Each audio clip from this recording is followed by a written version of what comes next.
It's the Dr. D Show. Hello, everyone, and welcome to another episode of the Dr. D Show. It's your host of the most, Dr. D, in the building. So we know what we have right next to me. EK. How y'all doing today? I hope everyone has been doing well. I hope we've been great. We've been missing in action yet again. Huh? Oh, that's your fault. That's my fault. I take the blame. It can never be my fault. It'll always be your fault. It always is Dr. D's fault. Dr. D to blame, and I do take the blame. Sorry, folks, we're away for a week. Let's just call it like we're on vacation. Let's say staycation, I should say. Pick it up. Don't worry. Yeah, we figured we take a break for a week, and then we'll come back with a bang and hit you guys with a bullseye and whatever, make it all shake and bake. But glad to be back, and we brought a friend along as usual. You know, we never roll alone. Well, I wish we could ask people to guess who it is, but yeah, we don't have that opportunity. Yeah, I wonder. You know what? Maybe they can guess. Might be able to. I don't know. We'll see. We'll figure it out. We'll play around with it. But without further ado, you know, we're bringing her back again. You know, because you guys just can't get enough of her. You're always asking about her. Bring her back. We want Janine. We want her. So welcome back, Janine. How you doing? Hey, it's good to be back. The people want, the people always get, So oh yeah. We have back to in the give building. people what they want. We cannot hold out against the people. I hope you've been doing well. I hope everything's been good with you. How's your holidays going? You completed your holiday shopping yet? Oh, I have not even started. I bought like one gift. But December is always like the worst month because it's my birthday at the beginning and my parents are divorced. So I have like so many Christmas parties to go to that I just end up having no days to do anything. Happy birthday. I don't know. Has it happened? Has it passed? It's tomorrow, actually. No way. Happy birthday. Yeah, here we go. I just had a 2000s birthday party. So it was pretty... Go, Jin. Go, boom, boom, boom, boom, boom, boom.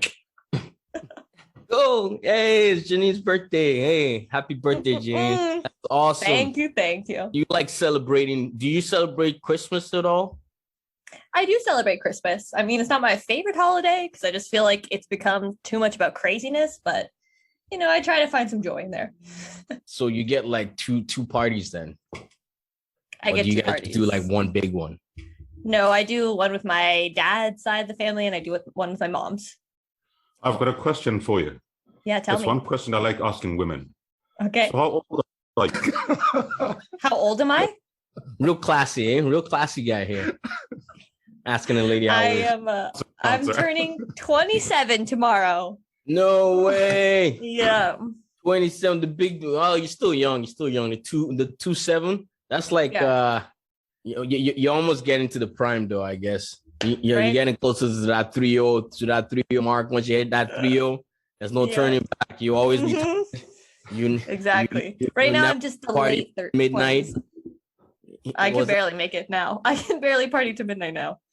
I'm just in like the late 20s now. Now I'm officially like late 20s. I'm no longer mid 20s anymore. I'm coming into the late stage of the game. Oh wow! Approaching the 30 mile. You are approaching the 30 mile, the dirty 30s. That's what they call it.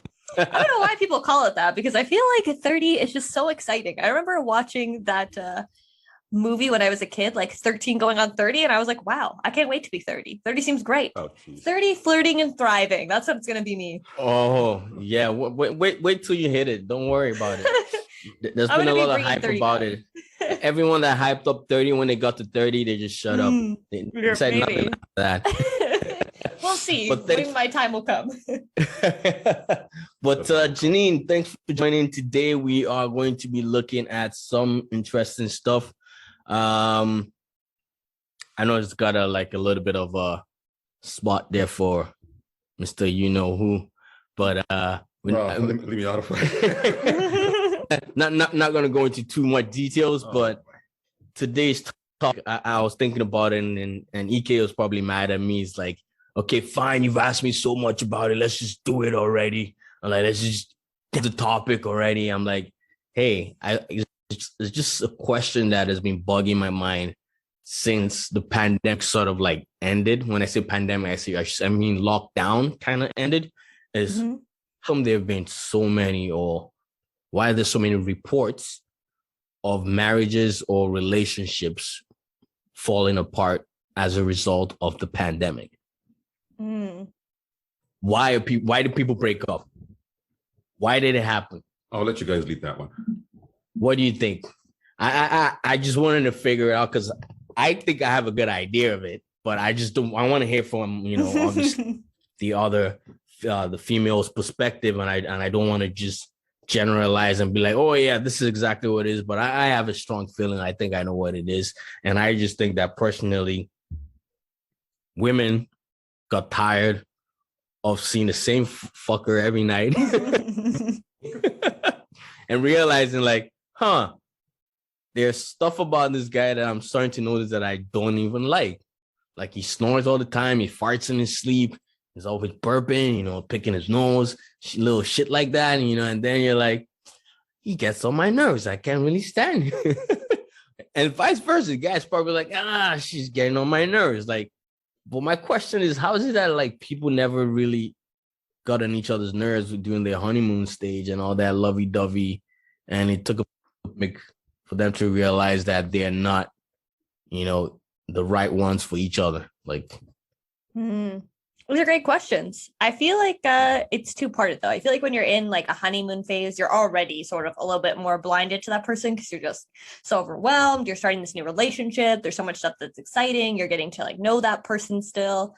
Like I feel like a lot of our focus just goes into that aspect of relationships. But then for people to be like breaking up during the pandemic, I think, at least for me, what I saw was just having no external distractions really makes you focus on what's going on in your world.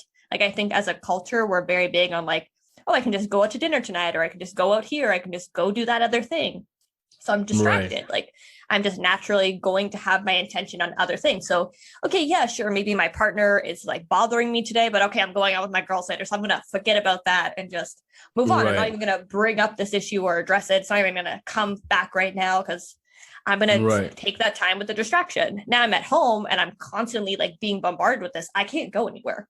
Like I'm forced to confront how I feel. So if I feel so strongly about these things and now I'm realizing, oh, my partner is this way and I'm feeling so strongly against that, like I think that's causing a lot of people to like reevaluate that relationship. I just also think the way people handle difficult situations brought out a lot about them. Like maybe I'm really good at being home all the time, but my partner like goes stir crazy in the house. So now you're driving me crazy because you can't like leave the house. So I think there's just like so many layers always, but definitely many layers to why people these are layers separating.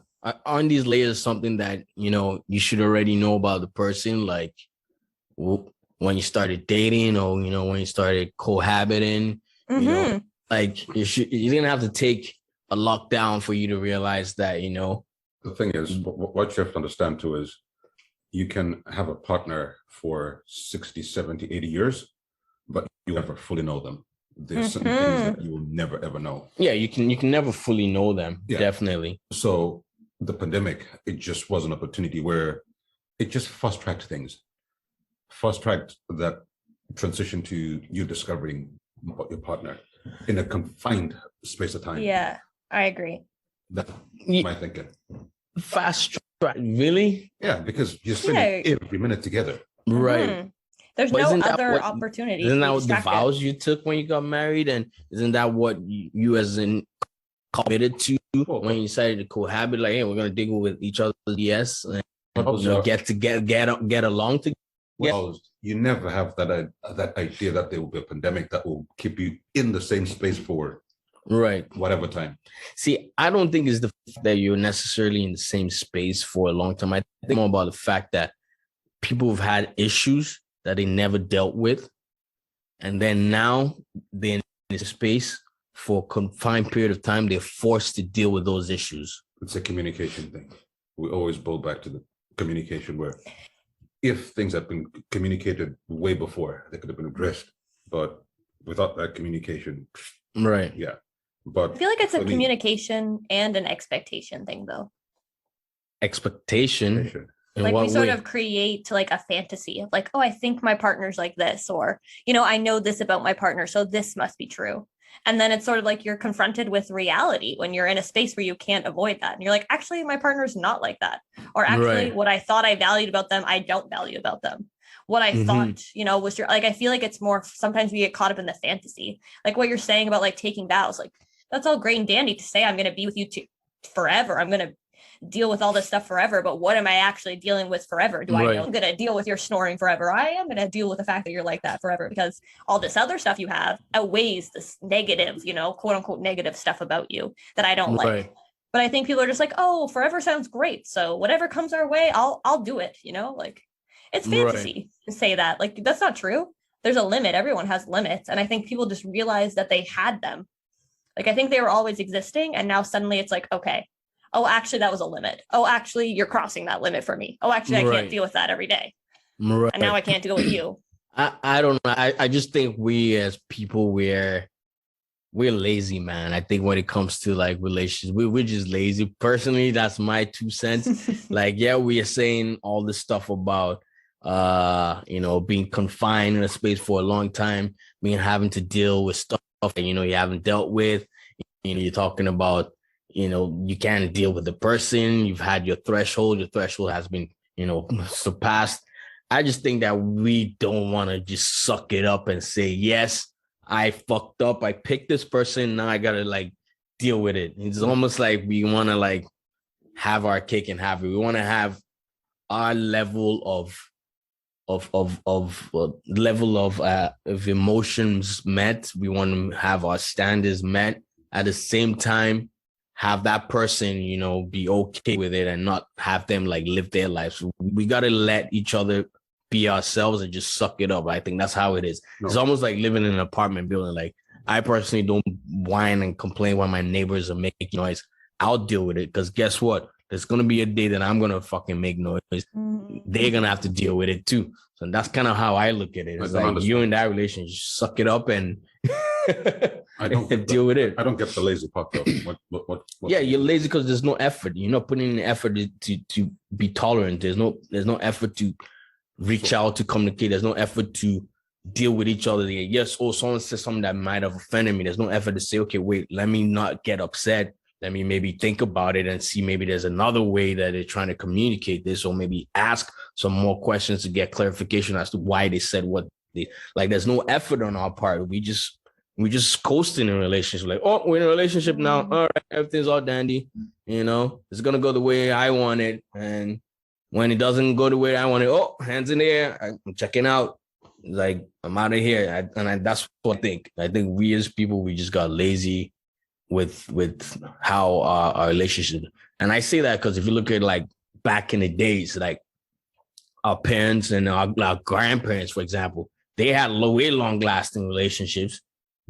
You think they didn't fight? They didn't have problems? They had problems, but they just fucking sucked it up and stuck with each other. Sucked it up, or they... See, I don't know if I'm down for the sucking it up plan. I feel like it's hard to compare our generation to that generation, because I think a lot of people stayed together when they shouldn't. They had very different values, and the only thing that kept them together was like, I made this vow to you, and we have this family, therefore we must be together. But like, I think that we're in a place right now where people really have wants, and like that becomes the priority of everything now. Like, I want my life to look like that. I want my partner to be like this. I want to be this way. I want to achieve these things. It's more about what we want. So we're not going to sacrifice all these other things just to stay in a partnership. Like, I don't think we're lazy, but I do think we don't ask all the right questions sometimes with people. We get too caught up, and then it eventually becomes very obvious, because some people thrived. It's like some relationships did great during the pandemic. Those people are closer than ever. So is it really laziness? Like, are you saying that if everybody put in the work that everyone could have stayed together? Because I feel like some people were just supposed to break up, and this was their moment to see that. I don't know. Like, I agree with her though. I don't know. So I was reading this article on CBC actually, and was talking about, I'm trying to look for it here.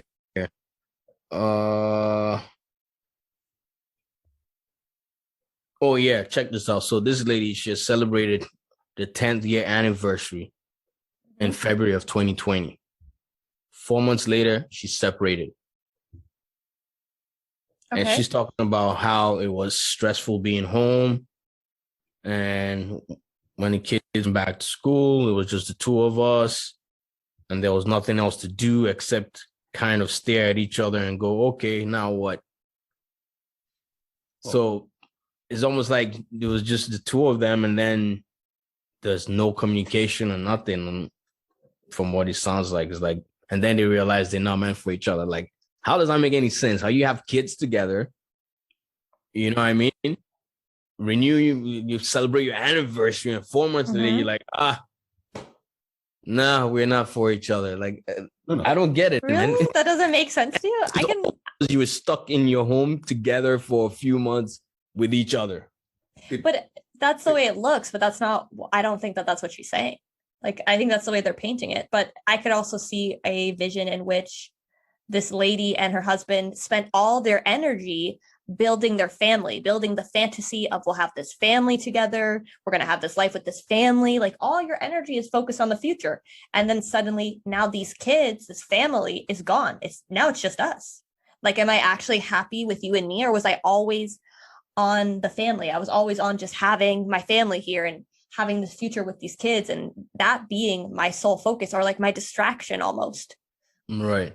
Like, So, did they actually want to be together? Because if they were to find in their beginning, then how can they find ways to reconnect to how they were before? That's where I can see like doing the work. But I guess like what it's missing for me in the article was what happened before these kids even transpired. Or was it always about having this family and having other things around that took away from the partnership? I don't mean to like say like take away, but like distracted from the partnership. it's just weird. Sorry, you're going to say, EK. No, just one slight analogy on this one, if it makes sense to you guys. So you go to high school or you go to school, all the months and all the weeks you're reading towards something, you're graded in between classes and whatnot. Any tests and any exams, you're graded. Right. But you're working towards that final exam that you know is going to come. Right. When it comes, there's no guarantee that you'll come out as a pass or a failure. It's just one of those. Yeah. Effort, right? It's based on effort. your preparation. Your preparation. Now, you prepare for the worst. Right. Expect the best, prepare for the worst kind of situation. Just like in any relationship. Yes, you're going into a relationship expecting all the best, but most of us are not prepared for the worst. That's why we kind of fall back into this comfort zone. We kind of forget to do certain things in that relationship, which when it comes to a situation like the pandemic, right, everything is just exposed. We're now in that exam time. Right. But oops, I forgot to read. I didn't study that chapter. Right. So now you're kind of screwed. Right. That's in a way how I look at it. Yeah. We prepare. Never for the worst. We just prepare. Yeah, we can prepare, but that class can also not be our specialty or the future we're going to move forward with. So you can always prepare, but also like sometimes things just are not supposed to. I just think that some people aren't supposed to. Like when you sit there. I get all of that. That sometimes things are not supposed to be. My question is, why is it that it took the pandemic for it to happen? It's like, what is it about the pandemic that unlocked this fucking magic box? I guess it depends on like what you subscribe to, but like at least for me, like I believe that a lot of people ignore. Like I think that around the world, every day we get signs about what direction we're supposed to be going, people we should be with, things we shouldn't be, and sometimes the world is tapping us on the shoulder when we really need to be punched in the face. Like the pandemic is getting punched in the face. There is no more avoiding it. I was trying to tell you. I said calmly a couple times, tried to give you a little tap. You ain't listening. You're not listening. So here's your punch in the face. Like, wake up. Like sometimes you just need that. Like, yeah, this is why do I shut up? So you have a good point there, because I'm thinking that we, like you said earlier, we just caught up in this whole fantasy of this is how things should be. We see shit on TV, like, it's a married life, blah, blah, blah. Things are rosy. I want that for my family. I want a family. You know, not thinking about actually building that relationship and making it a solid before you start a family. But again, we get caught up with all that media bull crap that sucks us in. And like you're right, the pandemic was a sucker punch. It's like was a sucker punch that I think hit people, but at the same Don't time, look at me, please. no, I'm not. No, I'm not. Did you go through a bad relationship? Pardon me? And now share your story. So you're looking at him, and I'm like, you have short stories to share? No. This one stays in the box. I think this one is not that deal. This is one of the pandemic too, but at the same time, it's like, we can't let ourselves get caught up in media hype of what a relationship should be, and I don't know whether it's because people weren't communicating, like what EK said, there was not enough communication going on, but I don't see any better time for communication to happen than as to when you're both stuck indoors by yourself. I think that's like the perfect time for you to now sit down and say, hey, this is issues going on. How can we work on fixing this? Versus saying that, oh, can't deal with it, man. You get on my nerves. There's no turning back. I'm out the door. It's like, I don't get it. Why is it that people made that decision to just cut ties and be like, hey, you know what? There's no solution to this. We can't see a therapist or whatever. Maybe it's pandemic, lockdown. Oh, a therapist is not available, so we can't fix this. Or, there's no counselor. Like, I don't know. Maybe that's what it was. Maybe because there was no social aid available to help people that were in struggle during these times. Like, okay, that could have been possible. Can I just kind of try and paint a scenario here? Yeah. So we have a married couple. Right. They both work. Job, say 9 to 5. Right. They get out the door, say 7 o'clock to get to work for 9. Okay. They have done work at 5. They get home at 7. How many hours do they actually spend communicating with their partners? Because we're looking at 7 till 7. So, or just hours together. In those 12 hours, right? How much is spent sleeping and how much is spent actually sitting down? Well, let's say 6 hours is spent sleeping. You maybe spend like 4 or 5 hours with your partner, right? If you're getting home at 7, let's say you're going to bed at like 10 or something, or maybe 11. Yeah, you're not getting that many hours. So it is a lot more hours. So you are going to see it. All of a sudden, all those things that you never saw before is now just crammed into, they have to spend the whole day together. And now you're not like going anywhere. It's not like I'm getting home at 7 and then I'm going to the movies and I'm going to sit in silence for the next 2 hours. I'm at home. Right. I'm not going anywhere. I'm going to be right where I was all morning and all afternoon. Crammed up into just one element of space and time. You're bound to start seeing fishes cracking, cracks here, cracks there, and Yeah, but what I mean is, like, why should the cracks? I guess as long as it's not like negative cracks, like a gambling addiction or some shit like that. But or what you were saying is a point where these things have been in existence for a long time. It's just that now you're just confined in the same space. Now you have time to notice it.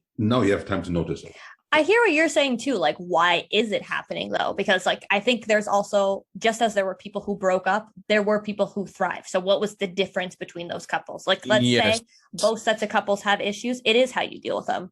But I think at least for me, it's like the people who broke up, that's just where you're at then.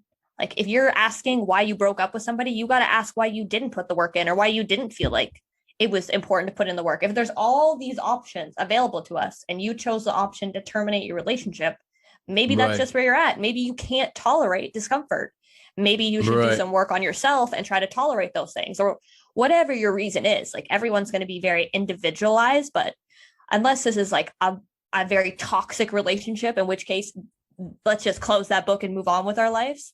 Like, I think that at least this is an opportunity to like reflect and be like, why did my relationship end? What could I have done? Why didn't I want to put that energy in? Why didn't I feel like that person was worth it? What am I going to bring to the next relationship now? Because like, I think that for anyone who's ending something, like, that's just where you're at right now. Like, you didn't want to work on it. That's the truth. Or they didn't want to work on it. So that's where that person's at, we can't make anybody do anything. This is the kicker though, because it turns out, don't quote me on this, but it turns out there were more women that were leaving relationships than men. I can't speak for statistics, but so now I don't want to comment. So who's not being able to tolerate this thing? Is it women? Maybe women couldn't tolerate it. I can't. Are women say. getting soft now? Is that what's going on? we're not, are we more picky and choosy on what we're looking or willing to spend the rest of our lives with? What I think rings true for at least me and what I've seen for women, I don't want to speak for all women, is that, but what feels true for me is that women settle. They pick men that are like, you're good enough. You know, I have this fantasy, this dream of the things I want, and you will help me meet those needs. And I think a lot of women needed to see their partners in this light to be like, wow, I'm the one that has been settling. I'm the one that has been compromising my needs. I'm the one that has not been showing up the way I want to. And now it is my opportunity to see that and to make different changes, either by changing my relationship or working on myself or leaving that relationship. Like I could see, again, I can't speak to the statistic, but let's just say this is the truth. I could see a world where women are doing that, because I think just in general, I notice that women pick partners who it's more settling. Like they just don't want to be alone. And then sometimes I'm like, I see like people, like I meet women all the time and I'm like, why are you with this person? Like, I don't understand. But yeah, do you think that way to me. Do you think they settle because more of a self-image type of thing, like how they perceive themselves? Maybe they don't see themselves as being worthy of somebody better. I don't know if it's like, I don't want to be like, oh, women are just like hating themselves every day, because I don't think that's true. I think lots of women feel great about themselves, but I think that men and women alike, we obviously really struggle with self-worth. And I think that I can't say what's true for men because I don't come from that perspective, but for women, I do see that self-worth impact the type of partners that they choose. Like it impacts how they operate, what they think that they can have, how they think that things can be, whether or not they're willing to like rock the boat on stuff, you know, like we don't want to be left. We don't want to be alone. We don't want to lose something that's good to have something that's amazing, because something amazing isn't promised, but something good is right here. So it's like, it's not like these men have any problems per se. It's not like, you know, they're bad partners. It's just sometimes like there are people who would be more aligned with you, and you got to take the risk to find that person. And sometimes that means leaving the person that you are with, leaving the comfort to have something else. But you got to feel how do you know if you leave? How do you know if you leave, you're going for somewhere, getting something better? You know, the grass is not always greener on the other side. That's the risk factor. It's greener where you water it, right? That's the risk factor.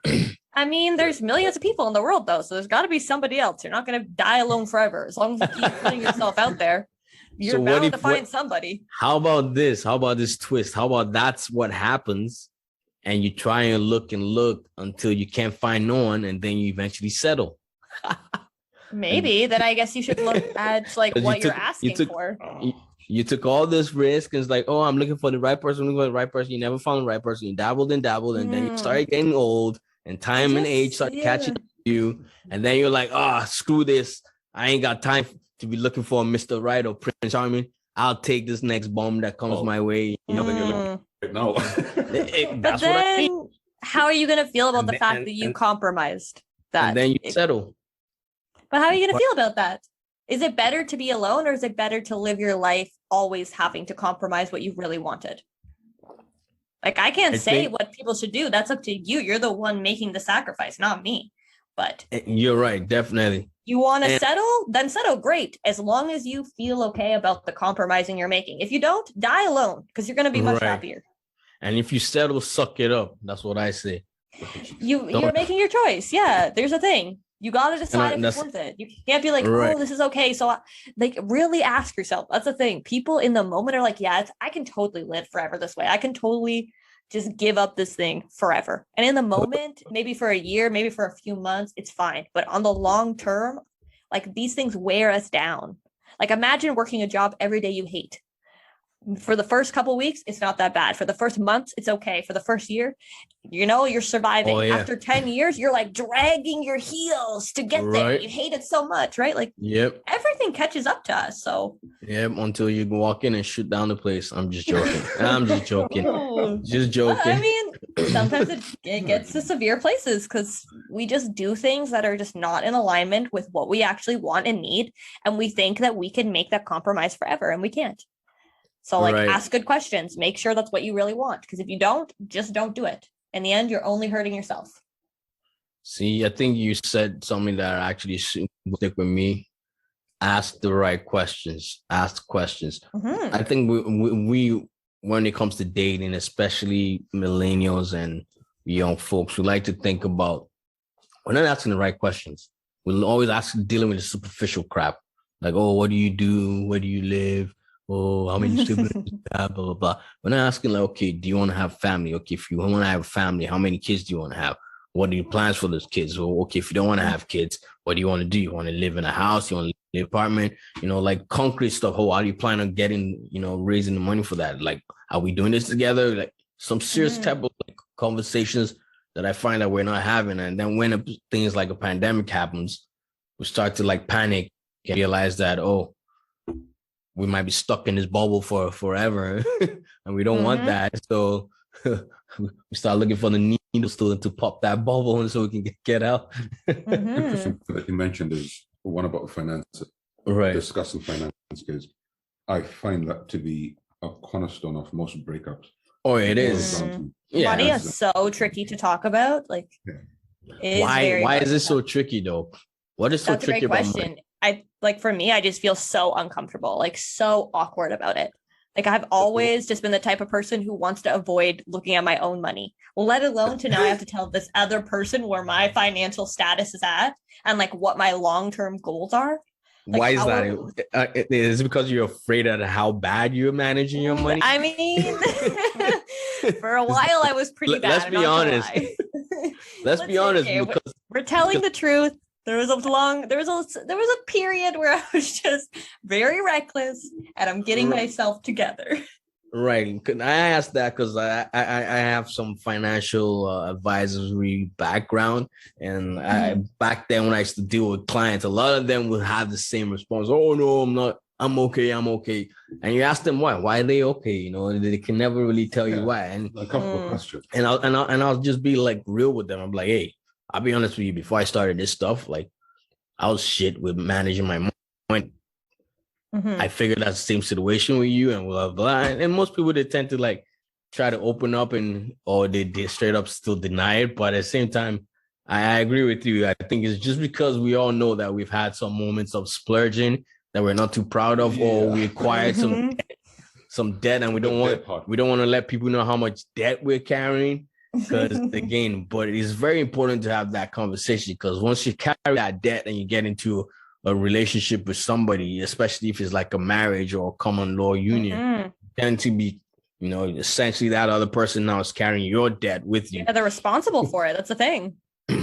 Something happens to you, it's on them. And I don't know why people are afraid to have that conversation, because if you truly love that person, like you say you do, oh, I love you, honey, I love you, boo, babe, and well, I'm not going to tell you I owe like 50 grand. I think that we're just like embarrassed though. I think like just like money is a big one. I think like so is sex, like things like that, things that are big, things that like we just feel embarrassed. Some people feel great. Some people are out here talking about dick all day. And other people are like, I would never say that word. Like you need to be able to, but you need to be able to talk about it with your partner, right? So like if you're like, it's just a thing.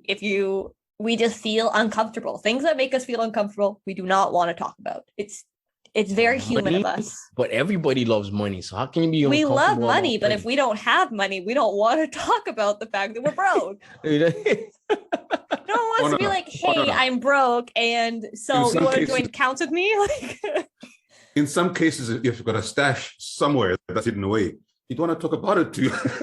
Maybe you have money and you don't want people to know. No. I'll keep quiet. Oh, yeah, I see what you mean. Yeah, in a relationship too. But at the same time, it's very important to have those money talks. Just like it's very important to have those sexual talks. Yeah. I don't think couples talk enough about sexuality. I think they just want to like, oh, I'm in the mood, let's go. And there's not enough spice in the bedroom these days. Well, on this one, you aced it though. What's that? With what you said. What? It pretty much encompasses everything that we're talking about. The questions that you ask. Right. The right questions. Now, what might be right for you might not be right for the next person. But if it's a question that makes you stop and think, even if it's a bad question, if it makes you stop and think, it's a good question. I in my also book. feel like it's asking the right questions at the right time. Because at least for me, in my experience, I'm the type of person that wants you to lay all the cards on the table. Oh, I don't know about the right time. That sounds like stalling to me, you know. I don't mean stalling. I guess it's just Like, like in the I'm right gonna time wait for the frame. right time to ask the question. No, I don't mean And like, okay, 2 that years also down the sounds like a road. surprise. It sounds like a trap, you know. It's like, well, I'm waiting for this guy to I'm just fuck up, waiting and for then the I'm right asking time. you know. No. You know, Okay, that's like I'm not promoting stalling of asking questions. I'm using it from my own and you're experience. not promoting a trap either, are you? 'Cause No, that sounds like no. I'm not suggesting we trap people. I'm not suggesting you wait 2 years to ask questions. For me, where I'm coming from, I'm the type of person who wants you to lay out all the cards on the table right now. So day one, tell me your whole life plan. Tell me how we're going to be together. Tell me how we're going to make our differences work. Tell me this, tell Right. me that. And like, it's way too much because I don't even know that person yet. I don't know how that person's going to adapt. Like they're telling me how they feel right now with me and their life day one. Great. Right. You're a random person I just met. I'm not changing my life for you. I'm not doing Yeah. anything. So everything I'm telling you isn't really the truth. It's like there's time frames that you have to tell people things in and ask the question for. Like there's your initial questions that are like, okay, I want to continue seeing this person. There's like more in depth. Okay, I want to have a relationship with this person. I'm in a relationship. These are the type of things I want to know. Like, I guess you're just always asking questions. You're not just, for me, I'm just like, just tell me everything right now. And if I don't hear what I want, I'm leaving. Let it out. Right? Like, I can't go in there. Yeah, this isn't like an interview, you know. But I get what you're saying. I get what you mean about the timing. I think it's more about timing to allow yourself to build enough trust in that person for you to be ready to have that conversation. Yes, if you exactly. ask the question and then you want to be having that conversation.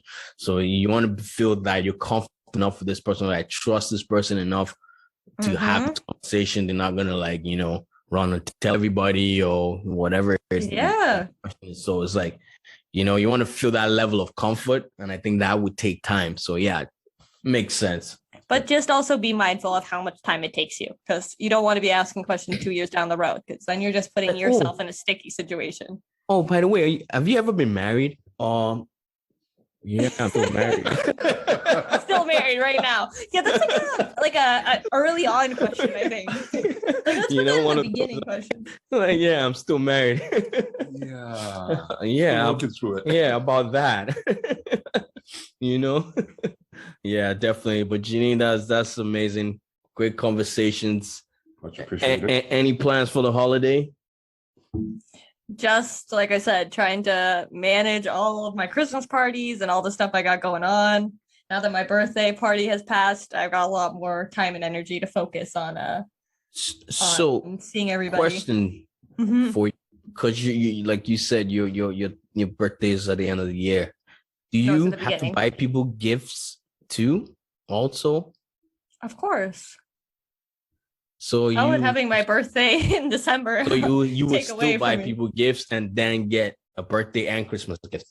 Well, my birthday's at the beginning of this month because it's tomorrow, right? Right. So if I was you, I'll try to like tag them both in and be like, hey, let's just do a birthday, Christmas. Yeah, see, mine's far enough away that I feel like you can't do that. But there's a lot of people who sort of get like in that boat where it's like, here, birthday / Christmas. And I'm like, it's birthday and then it's Christmas. It'll be one of those, you know, happy birthday to you. Happy birthday. Merry Christmas to me. Right? We'll just piece it all together. Christmas right after. Well, that's amazing, Janine. I think we want to thank you for making this show a great experience for our listeners. You know, it's an honor having you come by, not once, not twice, but 3 times. You know, 3 times, 3rd time's a charm. You know, I'm the ringer. What could he say? Always coming back. I say, if you keep it up at this rate, we might have to put you on the payroll. You know, just send me the check. Not a problem. Well, I appreciate the time. Thank you again for tuning in. Any last words for our listeners? Anything for folks in the dating scene? Any advice for the new year? Okay, this is what I got for you, everybody. Get ready, because the new year is coming. So new year, new you, obviously. I want to see some people out here who are asking quality questions. Like, if we're going to find our partner 2022, I think it's time that we get really honest with ourselves, really honest with the people around us, and start acting in the ways that we want our relationships to be. Otherwise, we're going to get punched in the face again. It's always coming around. So just set yourself up for success, because you're always going to be going down the path you're supposed to be, whether you walk it or you get dragged. So I think that it's always better to just start planning ahead, thinking ahead, and like looking at our reality. Stop living in fantasy. Start being more clear about what you want and need and actualize that. Awesome. We couldn't have said it better. Oh yeah, and some stellar profiles too, please. Thank you. Yep. Go listen to that episode. And EK, how about you, man? How's the year been? Any last words for the year? This year has been a fucking shit show. It's been a shit show. It's been a great year, man. It's been a shit show. It's just one thing in my life that always is a constant greatness. Shit shows. That's a constant greatness, but everything else. You throw show concerts every year? Yeah, man, I try. You should invite me, man. What's going on here? But yeah, it's been a trying year. Yeah, I hope folks out there kind of regroup, refocus on what's important to them. Right. And yeah, as always, never stop learning, never stop moving. Fantastic words from Janine Patrick. Thank you again for being here. Inspirational words from EK. I, on the other hand, I ain't got shit to say, but thank you for tuning in. All of a sudden, you've got nothing to say. Appreciate y'all for being there. Be kind to one another. Don't do what I'll do, and I'll catch you on the flip side.